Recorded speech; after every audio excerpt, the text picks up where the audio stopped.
Jahazi TV. Nikiwa katika maonyesho ya kilimo yaliyofanyika hapa Zanzibar, ambapo umefanyika mkutano wa wadau wakuu wa kilimo hai, wamehusika wakulima, taasisi mbalimbali pamoja na wadau wa kilimo ili kujadili kuhusiana na kilimo hai, kilimo ambacho wanatumia namna asili katika kuzalisha pasi na kutumia kemikali.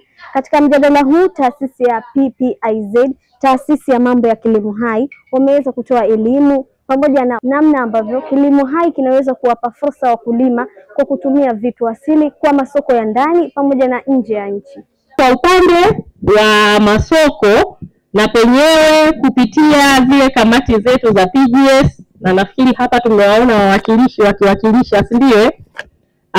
Tunajipanga kuanzisha hub ya kilimo hai ambayo itasaidia kusimamia suala la masoko, na itawasaidia wakulima kwa sababu hawatohitaji tena kuwa wanapeleka moja kwa moja kwenda kutafuta masoko yenyewe direct. Kwanza inapoteza muda, lakini pia unakuta saa zingine unafika kule unakutana na bei anaamua nani? Mnunuzi. Hiki kitakuwa chenyewe kina kusanya kwa wakulima. Changamoto kubwa ambayo tumekuwa tukiipata pia masokoni na kwenye hoteli, tunafahamu hoteli wanataka watu wao wanapeleka mzigo mzito, na mkulima mmoja unakuta yeye mzigo mzito hana, si ndio? Lakini wote kwa umoja wetu tukikusanya kidogo tulicho nacho tunapata kingi, ule uzito unapatikana, si ndio? Lakini pia ule uhakika wa kuwa anapata mara kwa mara. Kwa hiyo kituo hiki kitakuwa kinahusika na hayo maswala, kitamuondeshea mkulima hiyo adha ya kwenda yeye kuhangaika kupambana kwanza Naye mgeni rasmi mwenyekiti kamati ya ushauri PPIZ Bi Mwatima Juma amewasa wakulima watoe elimu kwa wateja kuhusu mazao yasiyokuwa na kemikali kwa kupitia kilimo hai, kwani si chakula tu bali ni tiba kutokana na maradhi yasiyoambukiza. Safari hii sio nyepesi. Safari hii ni nzito sana. Safari ya kuelekea kwenye kilimo hai unataka moyo, unataka kuipenda. Ukiache kujilinganisha na kilimo cha kemikali. Wote tunakitizama hapa kilimo hai kwenye kuzalisha tungule na mchicha, lakini kina mapana makubwa sana. Nitazameni kwenye afya zenu. Magonjwa ya kansa yanaongezeka. Wengi hapa tunakuwa na matatizo ya kupumua, matatizo mengi sana ya magonjwa yaliokuwa siambukizi ni kwa sababu ya kemikali ambazo tunazitumia kwa wingi sana. Na vile tukiangazia swala zima la afya za udongo wetu. Kwa hiyo tukilitizama swala hili tulitizame kwa upana zaidi. Utakapokuwa umepeleka dukani bila kuongeza hata shilingi, ukimwambia mtu hii mimi nimelima bila kutumia kemikali na akihakikisha kweli na cheti chako umeweka nyuma pale, basi atanunua kwako kuliko kununua kwa mtu wa kemikali. Kwa hiyo wewe utakuwa umeuza kuliko yule mwingine. Nimependa sana utaratibu wa soko. Nafurahi sana kusikia kuna mtu wa soko la Jumbi. Kwa upande wa wadau wa kilimo waliohudhuria, mwanachama wa ZOI Bwana Khamis amewataka wakulima kuendeleza miradi baada ya kuisha.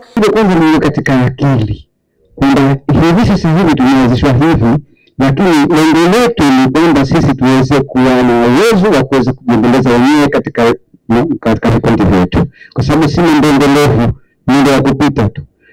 Hata ukizungumzia habari ya maji, pengine hilo katika mradi utakapokuja, lakini na sisi tujengee mazingira ambayo yanaweza kutufundishia wakati mwingine tuweze kutoa maji yetu wenyewe na kufanya mambo yetu ili shughuli zetu ziende. The project wanasema wenyewe wazungu, the project is phasing out na kila kitu kinakufa. Si nifanyile. Sasa ni kwamba maandamano wakati mwingine tunapata shida sana kwa wafadhili kutusaidia, kwa sababu hawaoni yale matokeo endelevu. Sio nifanyile. Kwa hivyo tujiweke katika hatua za kipindi chetu, tunasaidia moja, mbili, tatu kupata certificate, lakini halafu huko mbele yenu tunataka tufanye sisi wenyewe. Pia amewaasa kuwa na desturi ya kutunza kumbukumbu kwa ajili ya kuweka historia nzuri katika kilimo na mazao wanayouza kama biashara. Tuweke nini? Kumbukumbu. Sio tofauti. Unapoweka kumbukumbu inakuongoza wewe kuleta mabadiliko. mabadiliko ambayo yatakuboresha zaidi. Sisi tufahamu. Kwa hivyo hili ni moja katika changamoto ambazo limetajwa katika vitu vyote vya kadi ya kumbukumbu. Wakulima wamenufaika na kilimo hai kwa biashara na elimu walioipata kama wenyewe wanavyoeleza. Nimenufaika sana hasa kwa upande wangu mimi. Mimi kwa kweli nimejipanga. Kwa sababu kitu changu ninachouza mpaka sasa hivi nikienda sokoni kiuza, mimi kwangu nimeweka miche, nanunua vifuko, naweka nasari. Lakini mngula sana kidogo, pesa zangu nilopata mwenye kilimo hai naenda kuuza nyanya zangu, nauza pilipili, mtoriro, pesa zangu napata. Nimejenga banda la kuku kubwa sana, lakini nimefaidika kikweli. Kwa sababu hapo mwanzo nilikuwa sijui, nilikuwa hata katika vyakula ambavyo tunanunua, tukijua kipi kina athari na kipi hakina. Kwa hiyo sasa hivi tunajua. Yaani ukikiona tu unakijua hichi kina athari, hichi hakina. Hilo la kwanza. La pili pia tumefaidika, tumepunguza kula kemikali. Hicho ni kiasi kikubwa sana ambacho tumekipata, na pia tumehamasisha hata jamii zetu zilizotuzunguka kuwa na wao wanalima kwa kutumia kilimo hai na sio kilimo kile ambacho kilizoea cha kutumia kemikali. Chakula kinacholimwa kwa njia ya asili kina zaidi ya 70% ya virutubisho pamoja na madini ambayo mwili uhitaji.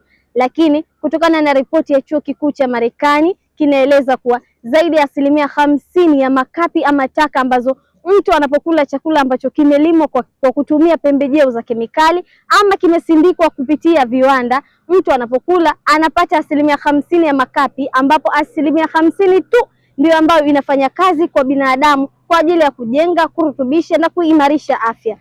Nikiripoti kutoka katika mkutano wa wadau wa kilimo hai kutokea hapa Zanzibar, mimi ni Zaituni Juma, hii ni Jahazi TV.